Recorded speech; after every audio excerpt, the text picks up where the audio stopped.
Big Boss Telugu reality షోపై Banjara Hills PS లో ఫిర్యాదు నమోదైంది. అశ్లీలాన్ని ప్రోత్సహిస్తూ యువతను తప్పుదోవ పట్టిస్తోందన్న ఆరోపణలతో కమ్మరి శ్రీనివాస్, బి రవీందర్ రెడ్డి అనే వ్యక్తులు ఫిర్యాదు చేశారు.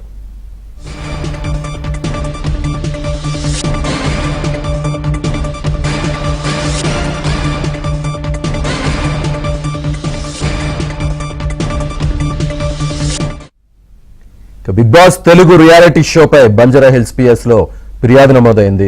అశ్లీలాన్ని ప్రోత్సహిస్తూ యువతను తప్పుదోవ పట్టిస్తోందన్న ఆరోపణలతో కమ్మరి శ్రీనివాస్, బి రవీందర్ రెడ్డి అనే వ్యక్తులు ఫిర్యాదు చేశారు. పూర్తి డీటెయిల్స్ మా క్రైమ్ కరెస్పాండెంట్ శశి అందిస్తారు. Sasi, Bigg Boss reality show వివాదాస్పదం అవుతుంది. అశ్లీలాన్ని బిగ్ బాస్ సంబంధించిన షో నిర్వాహకులు ప్రోత్సహిస్తున్నట్టు ఇప్పటికే బంజారాహిల్స్ పోలీస్ స్టేషన్ లో శ్రీనివాస్ తో పాటు రవీందర్ అనే వ్యక్తి ఫిర్యాదు చేశారు. మరోవైపు జూబిల్ పోలీస్ స్టేషన్ లో కూడా మరికొంతమంది ఫిర్యాదుకి ప్రస్తుతం సిద్ధమైనట్టుగా తెలుస్తూ ఉంది. అయితే ప్రధానంగా బిగ్ బాస్ షో పేరిట అశ్లీలాన్ని ప్రోత్సహిస్తూ యువతను పెద్దగా పెట్టించే విధంగా ఈ ప్రోగ్రామ్ నిర్వాహకులు నిర్వహిస్తారంటూ కూడా ఇప్పటికే ఆరోపణ వ్యక్తం చేస్తూ ఉన్నారు. ఈ బిగ్ బాస్ అనేటువంటి ప్రోగ్రామ్ వల్ల ఎలాంటి ఉపయోగం లేదు, యువత ఆలోచనలు మార్చే విధంగా, యువతను పెద్దగా పెట్టించే విధంగా ఇందులో దృశ్యాలు కావచ్చు ఈ బిగ్ బాస్ రియాలిటీ షో ఉన్నట్టు కూడా ఇప్పటికీ తమ ఫిర్యాదుల్లో పేర్కొంటున్నారు. ప్రధానంగా అశ్లీలాన్ని ప్రోత్సహించే విధంగా మొత్తం ఈ షో రన్ అవుతుందంటూ కూడా ఈ షోని నిషేధించాలంటూ ప్రధానంగా ఇప్పుడు బంజారాహిల్స్ పోలీస్ స్టేషన్ లో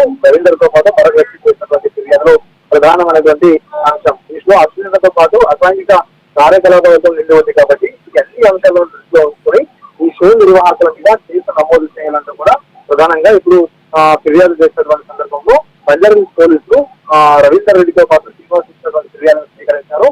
ఇంకా ఇదే అంశం మీద కేసు నమోదు చేయాల్సి ఉంది. ప్రస్తుతం తేదీ మాత్రం ఫిర్యాదు చేసిన నేపథ్యంలో ఆ ఫిర్యాదు ఆధారంగా ప్రాథమిక విచారణ అనంతరం కేసు నమోదు చేసే అవకాశం ఉంది. Right Shashi, thank you.